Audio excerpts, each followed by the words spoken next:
तो ड्रामा की starting Shao के साथ होती है, जो हमारी फीमेल लीड है।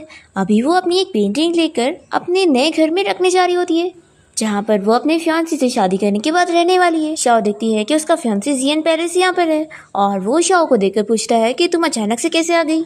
तो शाओ तो बताती है कि मैं यहाँ पेंटिंग रखने आई थी, और वैसे तुम यहाँ पर कैसे, तुम तो बिजनेस ट्रिप पर गए थे ना। फिर इतने में एक लड़की अंदर से बाथ टॉवल पहनकर बाहर आती है, और वो इसे बताती है कि मेरा नाम जिया है। शाओ को ये देखने के बाद तो एकदम ही शौक लग रहा होता है, और तभी तुरंत ही जियन इसे कहने लगता है कि तुम कुछ गलत मत समझना। जिया कोई प्रॉब्लम में फंस गई थी और उसे रहने के लिए कोई जगह चाहिए थी, इसलिए मैंने इसे यहाँ पर ले आया। तो शाओ कहती है कि तुम भूल कैसे सकते हो कि ये हमारा वेडिंग रूम है। तो जियन कहता है कि आखिर इसे प्रॉब्लम ही क्या है, वो बस कुछ ही दिनों के लिए तो यहाँ पे रह रही है ना, अब तुम इतनी छोटी सी चीज़ का इतना बड़ा इशू मत बना दो। तो शाह कहती है कि क्या ये बड़ा इशू नहीं है कि तुम इतनी रात को अपनी एक्स गर्लफ्रेंड के साथ अकेले रूम में थे। तो जियन कहने लगता है कि आखिर तुम इतना गुस्सा क्यों कर रही हो, पहले तो तुम बहुत ही ज़्यादा अच्छी थी, अब तुम्हें क्या हो गया। फिर यहाँ पर जिया कहने लग जाती है कि तुम लोग झगड़ो मत, मैं चली जाती हूँ, मैं तुम लोग का रिश्ता नहीं खराब करना चाहती हूँ। तो जियन जल्दी से जिया को रोकता है और उससे कहता है कि अगर तुम्हारे पेरेंट्स को पता लग गया कि तुम उन्हें बिना बताए अब्रॉड से आई हो, तो फिर वो लोग तुम्हें पनिश करेंगे, इसलिए तुम यहीं पर रहो। जिया कहती है कि ठीक है, फिर तुम इतना बोल रहे हो तो मैं रुक जाती हूँ, लेकिन तुम अपनी फियांसी से खुद ही बात कर लो। ऐसा बोलकर वो शाह को दिखाते हुए ऊपर चली जाती है रूम में, और फिर जियन शाह से कहता है कि चलो बाहर चल के बात करते हैं, और वो उसे ज़बरदस्ती पकड़ के लेकर जा रहा होता है। तभी शाह की पेंटिंग भी गिर जाती है और उसका कांच उसके पैर में भी लग जाता है, पर जियन को तो कोई फ़र्क ही नहीं पड़ता, और वो उसे बाहर लाकर कह रहा होता है कि तुम्हें समझना चाहिए। तो कहती है कि मैं क्या समझूं, मुझे तो बहुत ही डिस्गस्टिंग फील हो रहा है, तुम यहाँ पर हमारे वेडिंग हाउस में किसी और लड़के के साथ थे, और मैं अब ये बर्दाश्त नहीं करने वाली हूँ। और फिर वो इसे ब्रेकअप करके यहाँ से चली जाती है, और जियन बस खड़ा शौक रह जाता है। तभी यहाँ पर जिया आकर पूछती है कि कहीं मेरी वजह से तुम दोनों का रिलेशन खराब तो नहीं हो गया ना।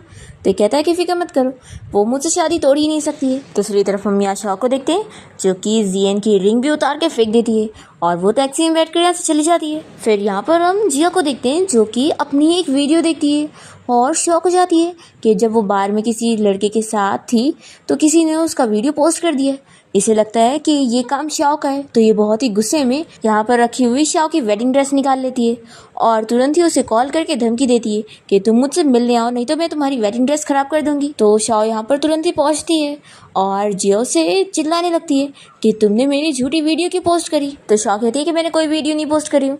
तो भी जिया यकीन नहीं करती है और इसकी वेडिंग ड्रेस कट करने जाती है, और फिर शाओ अपनी ड्रेस लेने की कोशिश करती है, तो भी ये नहीं छोड़ रही होती है, और तभी ड्रेस नीचे गिर जाती है, और जिया यहाँ पर शाओ को मारने की कोशिश कर रही होती है। तो शाओ ही उसे उल्टा थप्पड़ लगा देती है, और वो वापस से जैसे थप्पड़ लगाने जाती है, तब इतने में जियन यहाँ पर आकर शाओ का हाथ रोक लेता है, और तभी जिया जल्दी से जियन से बताने लग जाती है कि इसने मेरा झूठा वीडियो पोस्ट करी है और मेरे बारे में गलत रूमर फैलाई है। शाओ कहती है कि मैंने ऐसा कुछ भी नहीं करी हूँ, उल्टा इसने मेरी ग्रैंड माँ की कपड़े खराब करी है और चीज़ें भी। तो जिया कहती है कि वो तुम डिजर्व करती थी। ऐसा बोलकर वो चली जाती है, और फिर शाओ उसके पीछे जाने को कहती है, तो जियन उसे रोक लेता है और कहता है कि आखिर उसके पीछे क्यों पड़ी हुई हो। तो शाओ इसे थप्पड़ लगाकर चिल्लाती है कि वो वेडिंग ड्रेस मेरी ग्रैंड माँ ने बनाई थी, और तुम अच्छी तरीके से जानते हो कि वो मेरे लिए कितनी ज़्यादा प्रीशियस थी, और तुम्हारी उस एक्स गर्लफ्रेंड ने मेरी ड्रेस खराब करी है, तो मैं उसे चिल्लाऊंगी नहीं।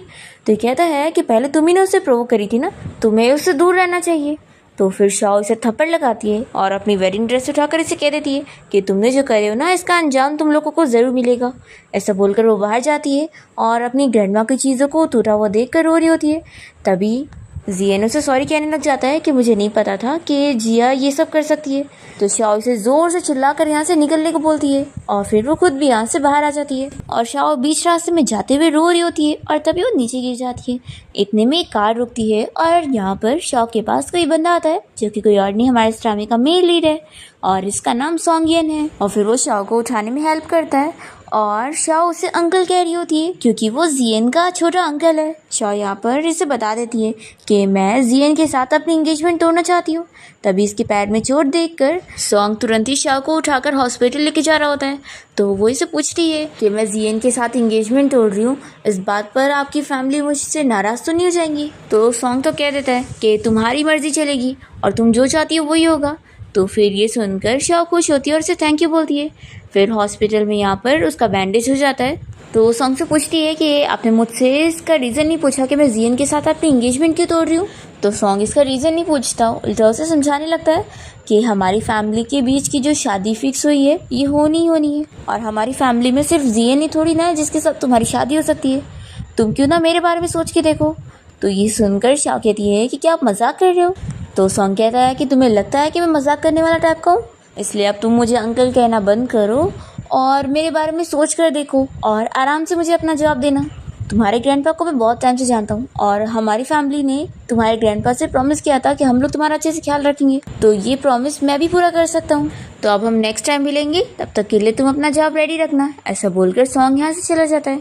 फिर नेक्स्ट सीन में हम देखते हैं यहाँ पर शाओ के ग्रैंडपा को, जो कि न्यूज़ में देख लेते हैं कि जियन ने शाओ को चीट करा। तो जैसे ही शाओ यहाँ पर अपने ग्रैंडपा से मिलने आती है तो वो उसे ये चीज़ पूछते हैं कि न्यूज़ में जैसा दिखाया जा रहा है कि जियन ने तुम्हें चीट किया है और तुम लोग अपनी एंगेजमेंट तोड़ रहे हो, ये सच है? तो शाओ कहती है कि हाँ ग्रैंडपा, मैं उसके साथ अपनी एंगेजमेंट तोड़ रही हूँ और मैं उससे अब शादी नहीं करना चाहती। ग्रैंडपा उसकी साइड लेते हैं कि वो बिल्कुल सही कह रही है और फिर उससे कह देते हैं कि तुम्हें शादी नहीं करनी है तो मत करो, वैसे भी वो जियन ने तुम्हें चीट किया है तो वो अब सपनों में ही सोचे कि तुम उससे शादी करोगी। लेकिन मैंने तो सॉन्ग फैमिली में तुम्हारी शादी इसलिए फिक्स किया था क्योंकि मैं चाहता था कि वो लोग तुम्हें प्रोटेक्ट करे, क्योंकि जब मैं नहीं रहूँगा तो तुम्हारे लिए कोई होना चाहिए।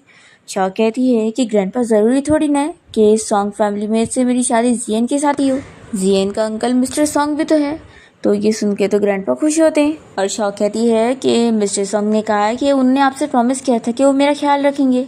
तो फिर ग्रैंडपा और खुश होकर कहते हैं कि सच में वो तो अपनी बातों का पूरा वाला इंसान है, फिर तो मुझे यकीन है कि वो अपना प्रॉमिस पूरा रखेगा और तुम्हारा बहुत ही अच्छे से ख्याल रखेगा। फिर दूसरी तरफ हम जियन को देखते हैं जो कि अपने घर पे होता है और उसके डैड उसे बहुत ही चिल्ला रहे होते हैं कि आखिर उसने उनका नाम खराब करके रख दिया है।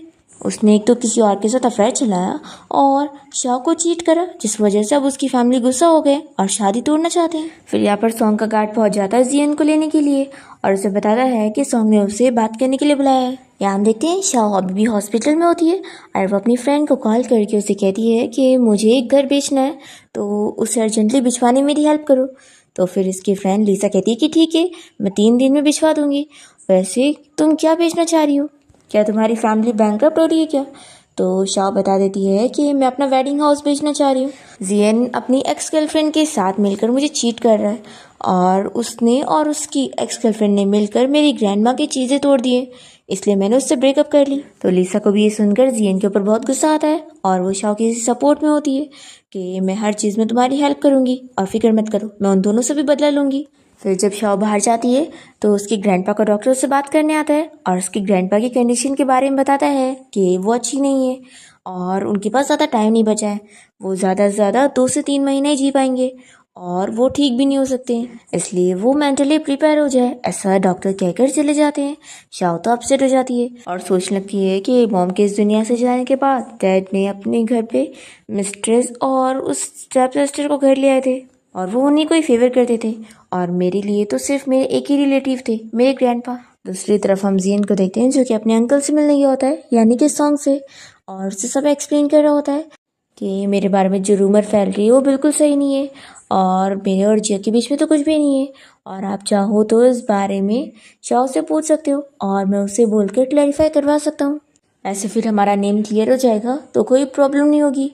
और शाओ के डैड वैसे भी बहुत लालची है और वो हमारी फैमिली से शादी तोड़ नहीं सकते, तो वो इजीली इस चीज़ के लिए मान जाएंगे और कोऑपरेट भी करेंगे। तो फिर इस पर तो सॉन्ग बहुत ही गुस्सा हो जाता है कि अच्छा तो तुम अपने फ़ायदे के लिए उस छोटी लड़की का यूज़ करना चाहते हो और उसे इस तरीके से बुली करना चाहते हो। जियन कहता है कि अंकल मैं बुली थोड़ी ना कर रहा हूँ, तो भी सॉन्ग नहीं मानता और चिल्लाता है कि तुमने एक तो ऐसी हमारी फैमिली की रेपुटेशन ख़राब कर दी हो, तो अब तुम इस मामले में मत पड़ो और मुझ पे सब छोड़ दो, मैं ये प्रॉब्लम सॉल्व कर दूंगा। तो अब तुम्हें मेरी बात सुननी होगी और तुम्हें कुछ करने की ज़रूरत नहीं है, तुम बस चुपचाप से घर पे बैठो। तो फिर जियन मान जाता है और चला जाता है। फिर इसके बाद यहाँ पर सॉन्ग को शाओ की कॉल आती है और वो कहती है कि मुझे आपसे मिलना है और कुछ बात करनी है और वो उसे जगह बता देती है। फिर दोनों यहाँ पर मिलते हैं और शाओ कहती है कि सॉरी मैं थोड़ा लेट हो गई। तो सॉन्ग कहता है कोई बात नहीं, मैं ही जल्दी आया हूँ और फिर वो पूछता है कि तुम क्या क्वेश्चन करना चाहती हो। शाओ कहती है कि क्या तुमसे शादी ही नहीं करने के अलावा कोई और भी सॉल्यूशन है इस प्रॉब्लम को सॉल्व करने का और इस शादी को तोड़ने का। तो सॉन्ग कहता है कि तुम अपनी मर्जी से और आराम से शादी तोड़ सकती हो, इसमें मुझे कोई प्रॉब्लम नहीं है और वैसे मैं तुम्हें बता दूं कि मेरे वाइफ बनना तो बहुत ही आसान है। तो शाओ कहती है कि लेकिन मेरा हस्बैंड बनना आसान नहीं है, मैं चाहती हूँ कि मेरे हस्बैंड की कोई फर्स्ट लव ना हो, ना कोई एक्स गर्लफ्रेंड हो, ना कोई क्रश हो और ना ही कोई चाइल्डहुड स्वीट हार्ट हो, मैं ये सब बर्दाश्त नहीं करने वाली हूँ और मैं उम्मीद करती हूँ कि तुम्हें मेरी बातें बहुत ज़्यादा नहीं लग रही होगी। तो सॉन्ग कहता है कि बिल्कुल ज़्यादा नहीं लग रही है। शाओ कहती है कि लेकिन मैं शादी के बाद बिजी रहूँगी। तो फिर कहता है कि मेरे लिए मेरी वाइफ पहले आती है, तो मेरी वाइफ को कुछ भी सफ़र करने की ज़रूरत नहीं है, वो जैसे रहना चाहती है वैसे रह सकती है, मैं उसे सपोर्ट करने वाला हूँ। तो फिर कहती है कि ठीक है, फिर मैं तुमसे शादी करना चाहती हूँ। ये शौक रह जाता है और कहता है कि तुम हाँ कह रही हो। तो शाओ हाँ बोलती है। फिर तो सॉन्ग भी पूछ लेता है कि फिर क्या हम आज ही चल के अपना मैरिज सर्टिफिकेट ले लें। तो फिर ये इसे अपनी आईडी निकाल कर दिखाती है और कहती है कि ठीक है चलते हैं, हमें वेडिंग सेरेमनी करने की ज़रूरत नहीं है, हम बस नॉर्मल सर्टिफिकेट ले लेंगे, क्योंकि मैं ग्रैंडपा को दिखाना चाहती हूँ कि मेरी अब शादी हो गई है। और फिर शाओ सॉन्ग से पूछती है कि तुम्हें मुझसे शादी करने में बाद में कोई रिग्रेट तो नहीं हो जाएगा ना। तो वो कहता है कि बिल्कुल नहीं, ये तो मेरी खुश नसीबी होगी। तो फिर शाओ भी कहती है कि मुझे भी कोई रिग्रेट नहीं होगा। और फिर दोनों यहाँ पर साथ में सर्टिफिकेट लेने के लिए कोर्ट आ जाते हैं। और जब तक ये लोग इंतज़ार कर रहे होते हैं तभी सॉन्ग यहाँ पर शाओ को एक हेयरपिन गिफ्ट में देता है। दूसरी ओर जियन को भी इन लोग की शादी के बारे में पता लग जाता है, तो वो गुस्सा आने लगता है। तो उसके डैड उसे चिल्लाते हैं कि तुम ही ने पहले प्रॉब्लम क्रिएट करे थे, तो ये सब तो होना ही था, और तुम्हें तो उल्टा खुश होना चाहिए कि तुम्हारी ये सारी हरकत करने के बाद भी तुम्हारे अंकल तुम्हारी हेल्प कर रहे हैं प्रॉब्लम को सॉल्व करने में। तो अब तुम ध्यान रखोगे, शाओ तुम्हारी आंटी बन गई है तो उसके साथ रिस्पेक्ट से रहना और फालतू में मिस्टर सॉन्ग से पंगा मत लेना। फिर जियन को अपने डैड की बात माननी पड़ती है और उसकी मॉम भी उसे समझाने लगती है कि कुछ भी गलत मत करना। फिर यहाँ पर जियन को जिया की कॉल आती है और वो बताती है कि मेरे डैड मुझे बहुत चिल्ला रहे हैं, तो तुम आकर मेरी हेल्प करो। तो फिर ये तुरंत ही घर से निकलता है। दूसरी तरफ हम देखते हैं कि शाओ और सॉन्ग अपना मैरिज सर्टिफिकेट ले चुके होते हैं और फिर दोनों ही साथ में ग्रैंडपा से मिलने जाते हैं। और शाओ अपने ग्रैंडपा से बताती है कि अब उसने सॉन्ग के साथ शादी कर ली है और वो बहुत ही खुश है। तो ग्रैंडपा तो ये जानने के बाद बहुत ही खुश होते हैं। और फिर सॉन्ग भी कह देता है कि आप फिक्र मत करो, मैं शाओ का अच्छे से ख्याल रखने वाला हूँ और उसे हमेशा प्रोटेक्ट करने वाला हूँ। तो फिर ग्रैंडपा जियन को कहते हैं कि अब उसने प्रॉमिस करा है तो वो पूरा भी करना चाहिए। सॉन्ग कहता है कि ग्रैंडमा की ग्रेव कहाँ पर है, हम उनसे भी जाके मिल लेते हैं। और फिर जब दोनों अंधेरे में जा रहे होते हैं तो शाओ को डर लग रहा होता है। सॉन्ग कहता है कि लगता है तुम्हें अंधेरे से डर लगता है, तो फिक्र मत करो, मैं हूँ ना तुम्हारे साथ। और फिर वो अपने असिस्टेंट को कॉल लगाकर गाड़ी की लाइट चालू करवाता है और शाओ कहती है कि तुमने मेरे लिए करवाया, थैंक यू। फिर दोनों ग्रैंडमा की ग्रेव के पास बैठकर काफ़ी सारी ग्रैंडमा से बातें करते हैं और शाओ अपनी ग्रैंडमा से सॉन्ग को अपना हस्बैंड बोलकर बता रही होती है। और फिर ग्रैंडमा से बात करने के बाद ये लोग वापस से घर पर आ जाते हैं और सॉन्ग ग्रैंडपा को ये बताता है कि उनकी फैमिली में ट्रेडिशन है कि जो भी न्यूली वेड्स होते हैं वो फैमिली ट्री के पास विश मांगने जाते हैं। तो सॉन्ग ग्रैंडपा से बताने लगता है कि वो शाओ को अपने साथ लेके जाना चाहता है। तो शाओ यहाँ पर मना करने लगती है कि मेरी ग्रैंडपा की कंडीशन अभी ठीक नहीं है, तो मैं उन्हें छोड़कर नहीं जाना चाहती हूँ। तो फिर ये कहता है कि हम ग्रैंडपा को भी साथ लेकर चलते हैं। तो ग्रैंडपा तो खुश हो जाते हैं कि अच्छी बात है, मैं वहाँ पर अपने पुराने फ्रेंड से मिल लूँगा और तुम दोनों साथ में कुछ टाइम भी स्पेंड कर लोगे। फिर इन लोग की ये बात हो जाती है और ग्रैंडपा शाओ से कह देते हैं कि अब तुम सॉन्ग के साथ उसके घर पे रहोगी, ठीक है। और फिर सॉन्ग जब यहाँ शाओ को लेकर बाहर आता है तो कहता है कि क्या मैं तुम्हारी पैकिंग में हेल्प करूँ।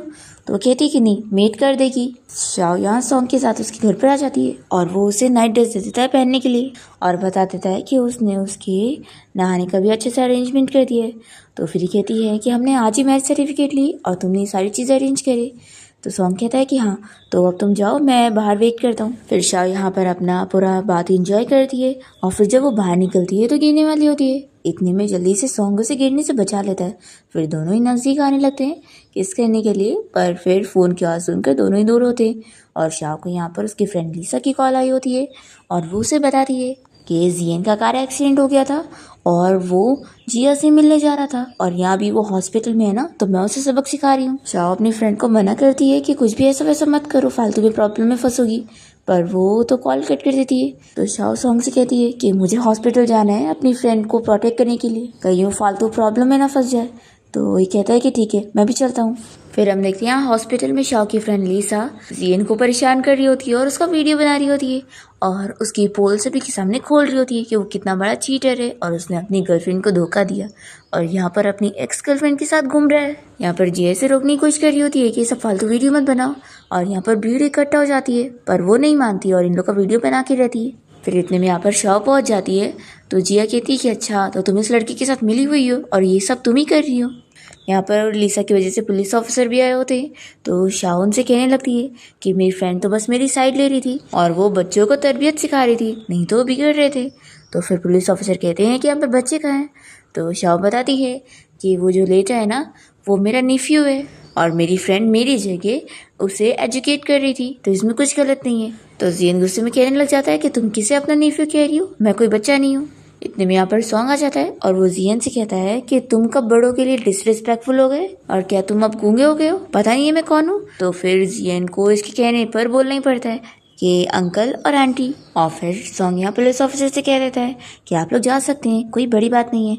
तो फिर ऑफिसर चले जाते हैं और फिर सॉन्ग जियन को समझा देता है कि दोबारा अपनी आंटी से डिसरिस्पेक्टफुली बात मत करना, नहीं तो फिर मैं तुम्हें घर से ही निकाल दूंगा और तुम हमारी फैमिली के मेंबर नहीं रहोगे। और फिर यहाँ से जाने के बाद ये लोग शाओ की फ्रेंड के साथ में बैठ के डिनर कर रहे होते हैं और लिसा यहाँ शाओ से पूछ रही होती है कि आखिर उसने जियांग से शादी कब करी। तो फिर शाओ बताती है कि आज सुबह ही। तो फिर लिसा कहती है कि फिर तो अंकल और आंटी के बीच में मैंने तो डिस्टर्ब ही कर दी। फिर लिसा यहाँ इन लोग के साथ ड्रिंक टोस्ट करते हुए इन्हें शादी के लिए कॉन्ग्रेचुलेट कर दिए। और फिर डिनर के बाद हम देखते हैं कि सॉन्ग शाओ को घर ले आता है और उसे बेड पर लेटा देता है। फिर नेक्स्ट मॉर्निंग जब शाओ उठती है तो देखती है कि सॉन्ग ने उसके लिए पहले से ही डिनर रेडी करवा के रखा होता है और वो इतनी सारी डिशेस देखकर शॉक होती है। तो फिर ये कहता है कि शेफ को तुम्हारा टेस्ट थोड़ी ना पता था, तो उसने हर टाइप का डिश बना दिए, तुम्हें जो पसंद हो वो खाओ। फिर ब्रेकफास्ट करने के बाद सॉन्ग शाओ को लेकर स्टडी रूम में जाता है और उसे बताता है कि तुम्हारे ग्रैंडपा ने मुझे बताया था कि पेंटिंग के अलावा तुम्हारी क्या क्या हॉबीज़ है और तुम्हें जेम्स कलेक्ट करना वगैरह पसंद है। तो ये कहती है कि ग्रैंडपा तुम्हें सब कैसे बता देते। तो ये कहता है कि शायद मैं उनकी नज़र में बहुत ही अच्छा ग्रैंडसन इन लॉ होऊंगा। और फिर सॉन्ग यहाँ पर शाओ से बताता है कि अब मैं तुम्हें अपनी ग्रैंडपा और मॉम से मिलवाने के लिए लेकर जाना चाहता हूँ, तो क्या तुम चलोगी। तो फिर शाओ मान जाती है और फिर उसे लेकर अपनी सारी बनाई हुई चीज़ें दिखा रही होती है और पूछ रही होती है कि वो गिफ्ट में देना सही रहेगा कि नहीं। तो सॉन्ग शाओ की तारीफ़ करता है कि ये सब बहुत ही अच्छा है और सभी को बहुत ही पसंद आएगा।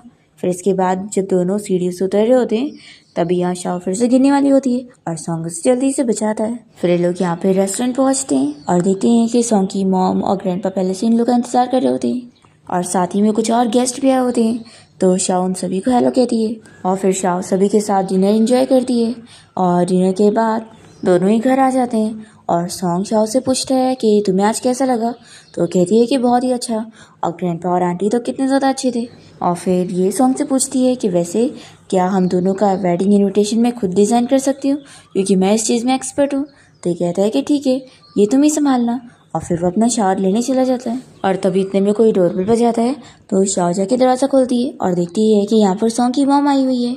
वो यहाँ पर इसके लिए अपनी फैमिली के ज्वेलरी गिफ्ट में देने लाई होती है और बताने लगती है कि ये उनकी फैमिली की खानदानी ज्वेलरी है जो कि अब उसकी हुई क्योंकि अब वो डॉटर इन लॉ है। और वो शाओ से कह देती है कि अब तुम मुझे आंटी नहीं बल्कि मॉम कहो।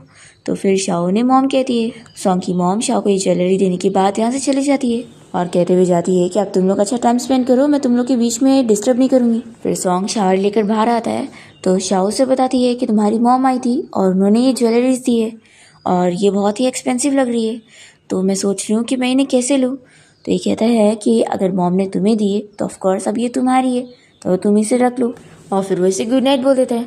नेक्स्ट मॉर्निंग जब शाओ की नींद खुलती है तो सॉन्ग उसके लिए फ्लावर लेकर आया होता है और कहता है कि मेरी प्यारी वाइफ के लिए। तो शाओ कहती है कि ये तो बहुत ही ब्यूटीफुल है। सॉन्ग कहता है कि मेरी वाइफ से ज़्यादा नहीं। फिर इसके बाद सॉन्ग अपना ऑफिस जा चुका होता है और उसका असिस्टेंट शाओ को उसका डिज़ाइन रूम दिखा देता है जो कि सॉन्ग ने स्पेशली उसके लिए प्रिपेयर करवाया है। तो ये देखकर शाओ को अच्छा लगता है और फिर वो यहाँ पर सॉन्ग की पेंटिंग बनाने लगती है। फिर इतने में यहाँ पर सॉन्ग आ जाता है और वो शाओ को अपने साथ लंच पर लेकर जाता है। तभी वो उसे पेंटिंग नहीं दिखाती और छुपा लेती है। और फिर डिनर करने से पहले सॉन्ग तो शाओ के हाथ को खुद ही पानी से पोंछता है और ये काफ़ी खुश होती है कि तुम्हें कैसे पता था कि मुझे चोट लगी हुई है। फिर वो बताती है कि मुझे ना स्कूल जाना है और कुछ चीज़ें लेनी है। वो कहता है कि ठीक है, मैं तुम्हें छोड़ने चलूँगा। और फिर उसके बाद सॉन्ग अपने साथ शाओ को छोड़ने के लिए जाता है और उसकी फोरहेड पर किस करता है। फिर जैसे वो जा रही होती है तभी यहाँ पर सॉन्ग और उसके असिस्टेंट की नज़र पड़ती है जिया पर, जो कि पहले से यहाँ पर शाओ का इंतज़ार कर रही होती है और असिस्टेंट ये देखकर सॉन्ग को बताने लगता है। और फिर जिया जैसे ही शाओ से बात करने के लिए अंदर जा रही होती है तो जल्दी से गार्ड्स जाकर उसे पकड़ के बाहर लेकर जाते हैं और ये सॉन्ग का ही ऑर्डर होता है। वो उसके डैड को कॉल करके यहाँ पर चिल्लाने लगता है और वार्निंग दे देता है कि अगर आपकी बेटी मेरी वाइफ को परेशान करेगी तो फिर अच्छा नहीं होगा, इसलिए अच्छा रहेगा कि आप उसे खुद रोक लो, नहीं तो फिर मैं खुद ही अपने गार्ड्स के जरिए रुकवाऊंगा। तो फिर जिया के डैड तुरंत ही मान जाते हैं और फिर हम देखते हैं कि सॉन्ग जैसे ही घर आता है तो वो मेड्स को शाओ के बारे में बातें करते हुए सुनता है, जो कि कह रही होती है कि पहले तो शाओ उसके नेफ्यू की फियांसी थी और अब उससे शादी कर लिए। ये लोग कहते हैं कि शाओ के रूम में सॉन्ग की पेंटिंग थी, इसका ये मतलब है कि वो पहले से ही सॉन्ग को पसंद करती थी और उन्होंने ज़रूर चीट करी होंगी। तभी इतने में ऑस्टिन यहाँ पर आ जाता है और वो पूछता है कि बॉस इन लोगों को रखना है कि नहीं। तो फिर सॉन्ग ऑर्डर दे देता है कि इन लोगों ने मेरी वाइफ की बुराई करी, इन्हें रखने की ज़रूरत नहीं है। और फिर उसके बाद हम देखते हैं कि शाओ सॉन्ग के साथ मिलकर अपने ग्रैंडपा को सरप्राइज देने के लिए गई होती है। हाउसकीपर उसे देखकर खुश हो जाती है और कहती है कि उसके ग्रैंडपा भी बहुत ही खुश होंगे। शाओ कहती है कि हाँ, अभी आप ग्रैंडपा को बताओ मत। फिर जैसे वो अंदर जाती है तो देखती है कि उसके ग्रैंडपा कॉल पर बात कर रहे होते हैं और अपने फ्रेंड्स वगैरह से कह रहे होते हैं कि वो जब इस दुनिया से चले जाएंगे तो वो लोग उनकी ग्रैंड डॉटर का ख्याल रखें। शाओ जैसे ये सुनती है तो वो बहुत ही रोने लगती है और फिर सॉन्ग इसे कम्फर्ट करने लगता है। तो फिर वो इसे हक करके रो रही होती है और बता रही होती है कि मेरी वजह से मेरे ग्रैंडपा मेरी कितनी फिक्र कर रहे हैं। सॉन्ग यहाँ पर इसे समझाता है कि अब रोने की ज़रूरत नहीं है और फिर वो उसे कैंडी भी देता है खाने के लिए। और फिर उसके बाद शाओ यहाँ से चला जाता है और सॉन्ग अपने ग्रैंडपा से मिलने के बाद यहाँ पर अपनी पुरानी फ्रेंड्स और क्लासमेट से भी मिलती है और वो इन लोग के साथ डिनर करके काफ़ी ड्रिंक भी कर लेती है। और फिर उसके बाद शाओ का क्लासमेट उसे सॉन्ग के घर तक छोड़ने के लिए जाता है और सॉन्ग जैसे ही बाहर यहाँ शाओ का इंतज़ार कर रहा होता है तो वो जल्दी से जाकर शाओ के फ्रेंड को दूर कर देता है और कहता है कि मेरी वाइफ को मैं खुद ही उठा लूँगा। और फिर वो जाकर शाओ को जल्दी से अपनी जैकेट से कवर करता है और शाओ का फ्रेंड यहाँ से चला जाता है और शाओ से बताने लगती है कि आज मैं अपने पुराने फ्रेंड से मिली थी और बहुत ही ड्रिंक भी कर ली थी और ये लड़का मेरी फ्रेंड का भाई था। और फिर वो सॉन्ग से पूछती है कि तुमने कोई कोट क्यों नहीं पहना, बाहर इतनी ठंडी है। तो फिर वो कहता है कि वो तुम्हारे पास है। फिर शाओ से बताने लगती है कि आज मैंने अपने फ्रेंड से तुम्हारी बहुत ज़्यादा तारीफ़ें करी और बताई कि मुझे कितना ज़्यादा अच्छा हस्बैंड मिला हुआ है। फिर यहाँ पर सॉन्ग शाओ को उठाकर अंदर लेकर जाता है और कहता है कि वैसे तुम बहुत ही ड्रंक हो तो सो जाओ, पर फिर भी यहाँ पर वो उसे छोड़ नहीं रही होती है और उसकी तारीफ़ें करने लग जाती है। फिर तो दोनों ही किस करने लगते हैं, पर फिर बीच में सॉन्ग शाओ को छोड़कर बाहर चला जाता है। और फिर नेक्स्ट मॉर्निंग होते के साथ ही हम देखते हैं कि शाओ की फ्रेंड यहाँ पर उससे मिलने आई होती है और वो उससे बताती है कि वैसे तुम्हारा हस्बैंड तुम्हें बहुत ही प्रोटेक्ट करता है। लास्ट टाइम जब मैंने हॉस्पिटल में आकर वो सारी चीज़ें करी थी तो जियन ने मेरे डैड का बिजनेस ख़राब करने की कोशिश किया, पर सॉन्ग की वजह से सब कुछ ठीक हो गया। तो फिर शाओ बहुत ही खुश होने लग जाती है कि अब मेरे पास कोई है जो अम्ब्रेला लेकर मुझे भीगने नहीं दे रहा है। फिर इसके बाद हम देखते हैं कि शाओ यहाँ पर अपने गार्डन में घूम रही होती है कितने में जियन आकर उसे साइड में बात करने के लिए लेकर जाता है और ये से चिल्लाती है कि तुम कर क्या रहे हो, और वो जल्दी से अपने फ़ोन में रिकॉर्डर चालू कर लेती है। तो जियन पूछता है कि ये तुम बताओ कि तुम क्या कर रही हो, तुमने मेरी जो फेक न्यूज़ फैलाई हो उसकी वजह से मेरी फैमिली की कितनी इमेज ख़राब हुई है। तो ये कहती है कि ये सब मैंने नहीं, उल्टा जिया ने करी है और तुमने तो उल्टा उसे अलाउ करे थे कि वो मेरी ग्रैंडमा की चीज़ें ख़राब करे, इसलिए मैं तुम दोनों को कभी माफ़ नहीं करूँगी। तो ये कहता है कि अच्छा, तो इसीलिए तुमने मेरे अंकल को कहकर कि ये सारी चीज़ें मुझे करने पर फोर्स करवाई ताकि मुझे जिया से शादी करनी पड़ जाए। शाओ कहती है कि तो क्या हुआ, वैसे भी तुम्हारी अब सज़ा है। तो फिर जियन से पूछता है कि आखिर तुम मेरे अंकल की तरह लॉलेस कैसे हो गई, तुम तो पहले बहुत ही ज़्यादा जेंटल और काइंड हुआ करती थी। तो शाओ कहती है कि शायद वो इसलिए क्योंकि अब मुझे कोई राइट पर्सन मिल गया। जियन कहता है कि वैसे भी मेरे अंकल यहाँ पर नहीं है और वो बिजनेस ट्रिप पर गए हैं, तो फालतू में उनकी तारीफ़ें मत करो, वो सुनने वाले नहीं है।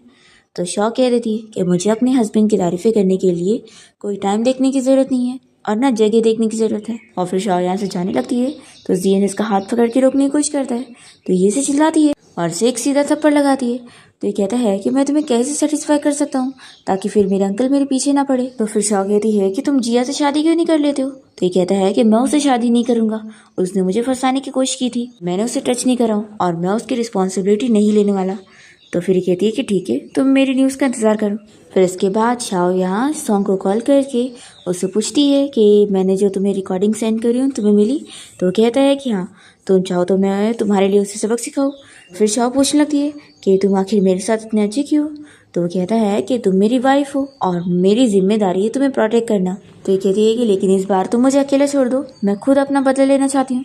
तो ये कहता है कि ठीक है, फिर तुम खुद करो, बस अपना ख्याल रखना और ये याद रखना कि मैं हूँ तुम्हारे पास। शाओ कहती है कि लेकिन तुम मुझे जितना अच्छा समझ रहे हो मैं उतनी अच्छी नहीं हूँ। तो फिर ये कहता है कि मेरी वाइफ को उतनी अच्छी होने की ज़रूरत भी नहीं है, बस मेरी वाइफ हमेशा मेरे साथ रहे, यही काफ़ी है। और फिर कॉल रखने के बाद शाओ जियन को कॉल करती है और उसे जिया की मॉम की सारी चीज़ें देखने के लिए लेके चलने बोलती है। और फिर ये जिया के घर पहुंचकर उसके डैड से बात करती है कि वो जिया और जियन के साथ मिलकर रूम में अकेले बात करना चाहती है, क्योंकि अब वो मिस्टर सॉन्ग की वाइफ है, तो यानी इसकी आंटी हुई, और वो ही इन दोनों की अब शादी के बारे में डिस्कस करने आई है। और फिर जैसे जिया यहाँ दरवाज़ा खोलती है तो शाओ से बता देती है कि मैं यहाँ पर तुम्हारी और इसकी शादी के बारे में बात करने आई हूँ, तो फिर मुझे अंदर लो। सॉन्ग तो मना कर रहा होता है, तो शाओ इसे चुप करा देती है। और फिर वो जिया से कहती है कि तुम्हें शावर लेने जाना था ना, तुम जाओ, मैं यहाँ पर तुम्हारा इंतज़ार करती हूँ। तो जिया भी मान जाती है और उसके साथ ही शाओ तो यहाँ पर उसकी मॉम के सारे कपड़ों पर तेल वगैरह गिरा देती है। और फिर जब जिया वापस आती है तो वो शाओ के साथ आर्ग्यूमेंट करती है, और जब यहाँ पर दोनों का झगड़ा होने लगता है तो शाओ के प्लान के हिसाब से जिया की मॉम के जो कपड़े थे उनके ऊपर आग लग जाती है और वो पूरे ख़राब हो जाते हैं। तो जिया तो ऐसे चलाने लगती है, और फिर यहाँ पर जिया के डैड इस बारे में शाओ से पूछते हैं कि ऐसा कैसे हुआ। तो वो तो सारा इल्ज़ाम जिया पर लगा चुकी होती है कि उसकी गलती की वजह से उसकी मॉम के जो कपड़े और चीज़ें थी वो जल गई। फिर भी जिया के डैड को यकीन नहीं आ रहा होता है, और वो उल्टा ही यहाँ शाओ को चिल्ला रहे होते हैं कि उसके यहाँ पर आने से अचानक से ये सब कैसे हुआ। और फिर लोग सीसीटीवी वीडियो मंगा रहे होते हैं, पर जियन ने तो पहले ही हेल्प कर चुका होता है और सीसीटीवी वीडियो हटा चुका होता है। इन लोगों को कोई प्रूफ नहीं मिलता, और फिर जिया के डैड गुस्से में उसे रूम में लॉक करने को बोलते थे और वो जिया को चिल्लाने लगते हैं। तो शाओ कहती है कि पहले आपकी बेटी ने मेरी ग्रैंडमा की चीज़ें तोड़ी थी, तो मैंने तो बस हिसाब बराबर की हूँ। तो फिर ये कहता है कि क्या मिस्टर सॉन्ग को पता है कि उनकी वाइफ यहाँ पर ये सब चीज़ें कर रही है। इतने में यहाँ पर सॉन्ग पहुँच जाता है और वो इन लोगों से कहता है कि अच्छा, तो आप लोग मेरी वाइफ को परेशान कर रहे हैं। तो जिया के डैड तुरंत ही सॉरी बोलने लगते हैं कि ये सब बस मिसअंडरस्टैंडिंग है। तो शाओ कहती है कि पहले आप मेरे हस्बैंड के नाम पर मुझे धमकी दे रहे थे और आप अपनी बेटी से मुझे माफ़ी मांगने के लिए भी नहीं बोले, तो मुझे लगता नहीं कि मेरे निफ्यू के साथ आपकी बेटी की शादी होनी चाहिए। वो लोग एक दूसरे के लिए सूटेबल नहीं है, इसलिए शादी यहीं पर ही कैंसिल होती है। फिर यहाँ पर जिया के डैड तुरंत ही इससे माफ़ी मांगते हैं, पर फिर भी शाओ यहाँ सॉन्ग के साथ चली जाती है और साथ ही में जियन भी। और फिर बाहर आने के बाद शाओ से कहती है कि तुम अचानक से क्यों आ गए, मैंने तुमसे प्रॉमिस करी थी ना कि मैं कोई खतरे में नहीं पड़ूंगी और सेफली काम करूंगी। तो कहता है कि मुझे बस तुम्हारी फिक्र हो रही थी, और उसके फोरहेड पर किस करता है। फिर इतने में जियन आकर पूछता है कि अंकल, क्या आपने शाओ को यहाँ पर भेजा था मेरी हेल्प करने के लिए। तो फिर सॉन्ग इसे बता देता है कि अब इसे शादी करनी पड़ेगी, अब उसके पास ऑप्शन है 2 फैमिलीज़ का। तो फिर जियन तो गुस्से हो जाता है कि मुझे शादी करनी ही पड़ेगी, और यहाँ से चले जाता है। और फिर शाओ सॉन्ग को बताने लगती है कि उसने आज कैसे जिया को सबक सिखाई और अपनी ग्रैंडमा का बदला भी ले ली। सॉन्ग इसके लिए खुश हो रहा होता है और कहता है कि काश मैं थोड़ा टाइम पहले पहुंचता तो मैं भी अपनी वाइफ की सारी चीज़ें देख लेता। और फिर शाओ यहाँ पर खुद ही सॉन्ग से पूछती है कि क्या मैं तुम्हें किस कर सकती हूँ, तो फिर वो उसे जल्दी से किस कर लेता है। फिर इसके बाद शाओ की स्टूडियो में उसका पेंटिंग एग्जीबिशन चल रहा होता है और बहुत सारे गेस्ट आए होते हैं उसकी पेंटिंग देखने के लिए। और फिर इसके बाद शाओ यहाँ से अपने टीचर से मिलने जाती है, उनकी जो पेंटिंग टूट गई थी उसके लिए सॉरी बोलने के लिए। पर इतने में देखती है कि पहले से यहाँ पर सॉन्ग पहुँच चुका होता है उसकी जगह टीचर से सॉरी कहने के लिए। और फिर दोनों यहाँ पर टीचर को अपनी वेडिंग इनविटेशन देते हैं और इनवाइट करते हैं। और फिर रात में दोनों डिनर करने के बाद बाहर साथ में स्नोफॉल भी इंजॉय करने लगते हैं और अच्छा टाइम स्पेंड करते हैं। और फिर वापस घर आने के बाद शाओ यहाँ पर सॉन्ग को ही देखी जा रही होती है, तो पूछता है कि क्या मेरे फेस पर कुछ लगा हुआ है। शाओ कहती है कि मैं ये देख रही हूँ कि मैंने तो बस जल्दबाजी में मैरिज सर्टिफिकेट ले ली थी, पर मुझे पता ही नहीं था कि मुझे इतना अच्छा हस्बैंड मिल जाएगा। तो सॉन्ग शाओ के हाथ पर किस करता है और कहता है कि थैंक यू। फिर जब दोनों शावर लेने के बाद साथ में बैठकर बात कर रहे होते हैं तो शाओ सॉन्ग को हग करते हुए सो जाती है। और फिर नेक्स्ट टाइम देखते हैं कि सॉन्ग शाओ से इस बारे में बात करता है कि अब हमारी वेडिंग होने वाली है, तो क्यों ना हमें अब अपने पेरेंट्स से भी मिलने जाना चाहिए। तो शाओ कहती है कि मेरे डैडी इतने अच्छे तो नहीं है, लेकिन अब तुम कह रहे हो तो हम चलते। और फिर सॉन्ग शाओ के साथ मिलकर उसके डैड के घर पे जाता है जहाँ पर उसकी स्टेप मॉम और स्टेप सिस्टर भी होती है, और ये लोग यहाँ पर अपना वेडिंग इनविटेशन देकर चले जाते हैं। और फिर इसके बाद ये लोग बाहर डेट पर जाते हैं। तभी यहाँ पर शाओ सॉन्ग से अपनी चीज़ें शेयर करती है कि उसके डैड ने पहले तो एक बार उसे ड्रिंक में ड्रग देकर किसी आदमी के साथ फंसा दिए थे और वो बहुत ही मुश्किलों से वहाँ से बच कर जा पाई थी। और फिर उसके बाद उसकी लाइफ में जियन आ गया और दोनों के बीच में बहुत ही अच्छा चल रहा था, पर अचानक से वो भी बदल गया। सॉन्ग तो ये सब जानने के बाद शाओ के लिए रो रहा होता है और कह रहा होता है कि उसने आज तक बहुत कुछ फेस करी है, लेकिन आगे वो ये सब उसे कभी फेस कर ही नहीं देगा। फिर दोनों साथ में बाहर स्नैक्स वगैरह खा के टाइम एंजॉय करते हैं और फिर वेडिंग फोटोशूट के लिए जाते हैं। और फिर जब घर पे होते हैं तो साथ बातें कर रहे होते हैं। तभी शाओ सॉन्ग से अपना लव कन्फेस करती है कि वो उसे बहुत लाइक करने लगी है। और फिर दोनों यहाँ पर नाइट स्पेंड करते हैं। और फिर इसके साथ ही शाओ और सॉन्ग की ग्रैंड वेडिंग हो जाती है और शाओ के ग्रैंडपा भी वेडिंग में आए होते हैं, तो वो बहुत ज़्यादा खुश होती है कि उसके ग्रैंडपा उसकी वेडिंग देख पा रहे हैं। और फिर शाओ और सॉन्ग दोनों भी बहुत ही हैप्पी लाइफ गुजार रहे होते हैं और बहुत ही खुश होते हैं। और इसी के साथ इस ड्रामा की हैप्पी एंडिंग हो जाती है।